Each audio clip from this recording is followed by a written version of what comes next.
Olá pessoal, e aí, como é que vocês estão? Tudo bem com vocês? Tudo tranquilo? Tudo beleza? Hoje nós estaremos dando início a mais um encontro e para começarmos nós estaremos lendo como devocional o texto que se encontra em Mateus capítulo 22, do 34 ao 40, que diz assim: Ao ouvirem dizer que Jesus havia deixado os saduceus sem respostas, os fariseus se reuniram. Um deles, perito na lei, o pôs à prova com essa pergunta: Mestre, qual é o maior mandamento da lei? Respondeu Jesus: Ame o Senhor, o seu Deus, de todo o seu coração, de toda a sua alma e de todo o seu entendimento. Este é o primeiro e maior mandamento.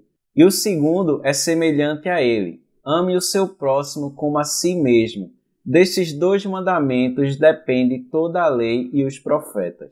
Quando Jesus é indagado pelos fariseus sobre qual é o maior mandamento da lei, Jesus vai responder que é amar o Senhor, o teu Deus, de todo o seu coração, de toda a sua alma, de todo o seu entendimento. E ele ainda vai além, ele vai dizer que o segundo maior mandamento é amar o seu próximo como a si mesmo, porque disso depende toda a lei. E com isso, Jesus vai nos revelar o segredo para viver uma vida que agrada a Deus.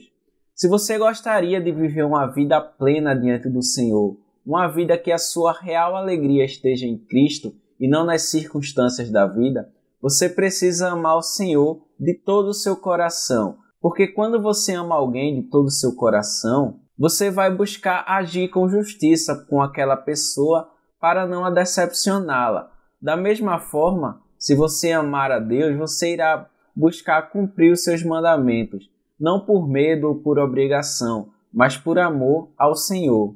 Semelhantemente, quando amamos ao nosso próximo, nós iremos agir com justiça para com ele. Nós vamos tratar bem as pessoas que nos rodeiam. Estaremos dispostos a ajudar quem precisa, não por obrigação ou por uma simples conversão social, mas porque nós amamos ao nosso próximo e a Deus. Vamos fazer uma oração nesse momento? Ore comigo. Senhor nosso Deus, nosso Pai que está no céu, obrigado, Senhor, por esse dia, obrigado por esse momento que o Senhor nos dá, de podermos estarmos aqui reunidos para mais uma aula, para mais uma devocional, onde nós podemos estar escutando aquilo que o Senhor quer para nossas vidas, aquilo que te agrada. Nos ajuda a compreender melhor a tua palavra, nos ajuda a entender a aula que vai ser exposta logo mais. Obrigado por tudo, em nome de Jesus, amém.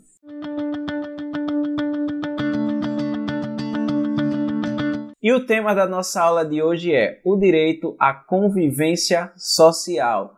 E hoje nós vamos aprender sobre o direito à convivência social por meio do conhecimento do ECA e identificar se esse direito está sendo garantido ou violado em nosso cotidiano. Mas antes, eu gostaria que vocês assistissem essa breve dinâmica. O bom era que nós pudéssemos fazer presencialmente, mas como não podemos, aí vocês vão assistir e vão analisar essa dinâmica nesse momento. Fala galera, e aí, tudo bem com vocês? E aí? Surpresa! Como foi a semana? Certinho? Da hora. Gente, estamos numa cela, gente. Não. Da hora, velho. Cada um pega uma bexiga aqui rapidinho. Cada um pega uma bexiga aqui.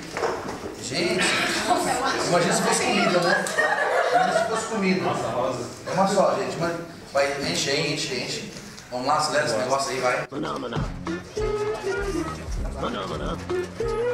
Maravilha, agora todo mundo já está com a sua bexiga cheia. Agora eu vou dar para cada um de vocês um palito. Vai.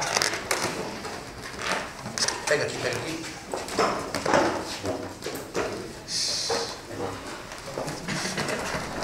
Beleza, cada um pegou seu palito, agora fica em pé.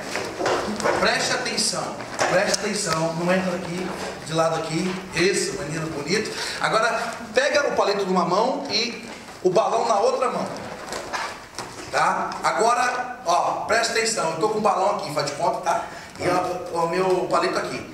Vamos lá, devagar assim, ó, não encosta, vai. Tipo aquele viver perigosamente, vai, volta. Maravilha. Preste atenção no que eu vou falar agora.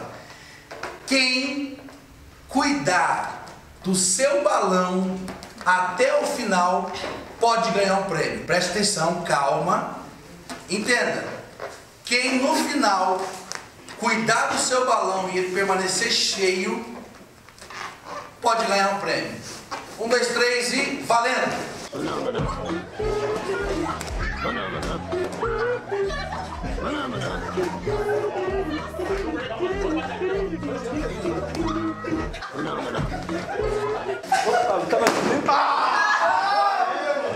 Maravilha! Parabéns pra vocês, hein? Você foi o campeão! Foi o campeão! Agora me responde uma coisa. Qual foi o momento que eu mandei vocês estourarem o balão do próximo? Ué, você falou no começo, pô. Eu falei? Como assim? Falei não. Falou. Bota de novo aí. Quem cuidar do seu balão até o final pode ganhar um prêmio. Como vocês viram, eu não mandei estourar o balão de ninguém. Eu mandei cada um cuidar do seu balão. Do seu balão. E por que vocês estouraram? Não estourei. Que é da hora. É, não, você não teve o balão estourado, mas você estourou o balão. Então você não vai ganhar prêmio porque você estourou o balão do outro. Gente, deixa eu te falar uma coisa. Cada um tem que tomar conta do seu balão. Eu não mandei estourar o balão de ninguém. Onde foi que os jovens na dinâmica erraram? Acredito que a maioria de vocês responderam que foi em estourar a bola do colega. Vocês viram que em nenhum momento a pessoa que organizou a dinâmica mandou que estourasse o balão do colega. Ele disse apenas para proteger o seu balão, não mandou estourar o balão de ninguém. Para nos protegermos e nos sentirmos seguros, não precisamos atacar o nosso próximo. Em uma convivência social, seja ela com amigos, familiares, professores ou em qualquer outro grupo, nós precisamos entender qual é o nosso espaço e qual é o espaço da outra pessoa, e não podemos invadir o espaço da outra pessoa, não podemos magoar as pessoas que estão ao nosso redor. Assim como devemos aprender a nos proteger e a proteger o nosso espaço, é importante pensar que uma boa relação ela pode partir dos nossos esforços. Entender a respeitar e amar o próximo é um exercício que devemos estar em constante aperfeiçoamento e prática. Reflita nessas duas perguntas. Você convive com a sua família? Como é a convivência em família? A convivência em família é algo básico para o desenvolvimento humano. Toda criança e adolescente tem um direito a uma família, pois ela é a base da estrutura de cada indivíduo. O Estatuto da Criança e do Adolescente, o ECA, dispõe de capítulos específicos para as questões de convivência familiar e comunitária e afirma que é dever da família, da comunidade, da sociedade e do poder público em geral assegurar a efetivação dos direitos à saúde, da alimentação, da educação, ao esporte, ao lazer, à profissionalização, à cultura, à dignidade, ao respeito, à liberdade e à convivência familiar e comunitária. Consideremos aqui a família de origem, a família a qual viemos, que pode ser a família biológica, a família de nascença ou uma família adotiva. A família é um lugar muito importante para se estar. Ela contribui com a nossa formação de sermos pessoas únicas. Aprendemos a nos relacionar e a estabelecer vínculos com os nossos amigos, nas escolas, na vizinhança, na igreja, em vários lugares, através da nossa família. A família é o lugar que mais nos influencia na nossa maneira de ser. Quantas vezes imitamos as atitudes dos nossos pais? Ou falamos, eu aprendi isso com meu pai, eu aprendi isso com a minha mãe. Então a nossa família, ela influencia muito na nossa maneira de ser. Muitas vezes pode ser um desafio a convivência com essa família, mas o amor, o respeito, a união, a comunicação, a fé entre os seus membros nos ajuda a crescer e a enfrentar as dificuldades. A família é um projeto de Deus para as nossas vidas, mas muitas delas não compreendem e não sabem viver em comunidade. Então, existem muitas famílias que não compreenderam a importância de ser família e não conseguem viver em comunidade. Quando isso acontece, é necessário que haja uma intervenção e mudanças para que o desenvolvimento saudável da criança e do adolescente não seja prejudicado, pois toda criança merece ser reconhecida, amada e protegida pela sua família. Vamos conhecer alguns conceitos importantes sobre a família. Família substitutiva.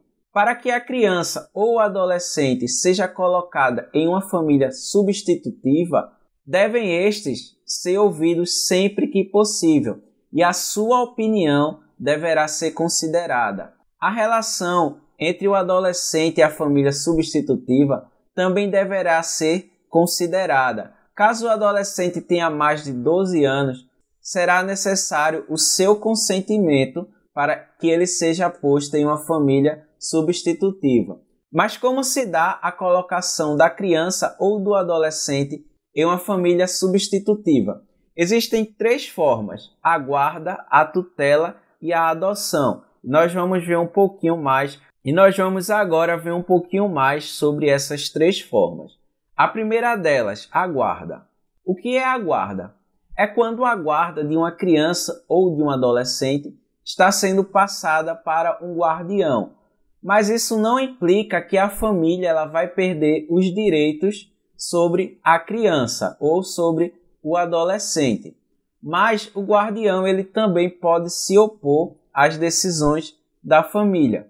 Ou seja, a guarda ela vai ser passada para outra pessoa, mas a família ela ainda vai continuar tendo seus direitos sobre aquela criança ou sobre aquele adolescente. Geralmente essa situação de guarda ela é momentânea. Quando houver a resolução do problema, se houver a resolução do problema, a guarda ela pode voltar aos pais ou à família daquele adolescente ou daquela criança.